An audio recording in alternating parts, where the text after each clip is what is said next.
Daryl from Makita. So the product we're going to look at today is the 18 volt LXT Combi.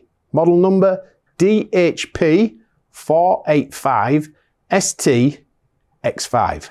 So this one's slightly different to a standard drill case. You have got a lid full of drill bits and accessories. So let's have a look in a little bit more detail what we get. So I'll just open the lid up and you'll see the difference.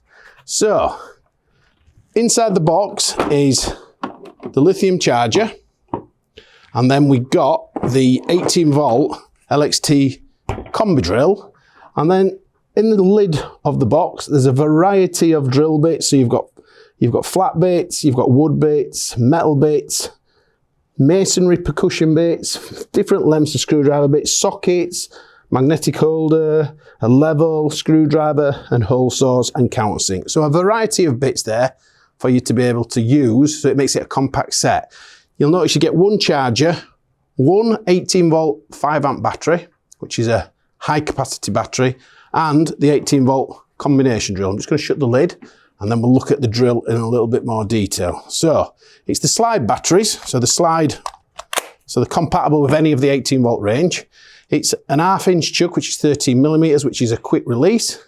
You've got a collar there, which is up to 21 settings. So as it's a combination drill, it's got 3 settings. You've got a drill setting, a screwdriver setting, and a percussion masonry setting.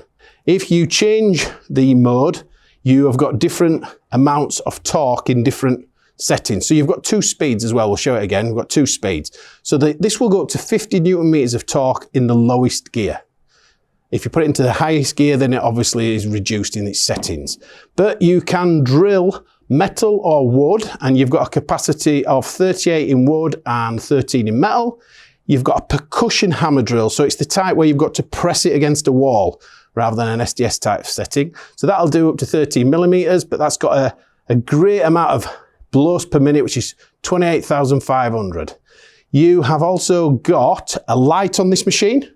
The trigger is variable, so you can start screws off really slow, or maybe wanting to speed things up, different types of size wood bits. You have got metal gears in there, so it's a really strong piece of equipment. Electric brake, variable speed, and obviously the brushless model of the motor gives you more runtime out of your battery. So DHP485STX5, which is the 5 amp battery, 1 charger, the 101 piece bit set, and the drill itself, which is a combination drill. Thanks for watching.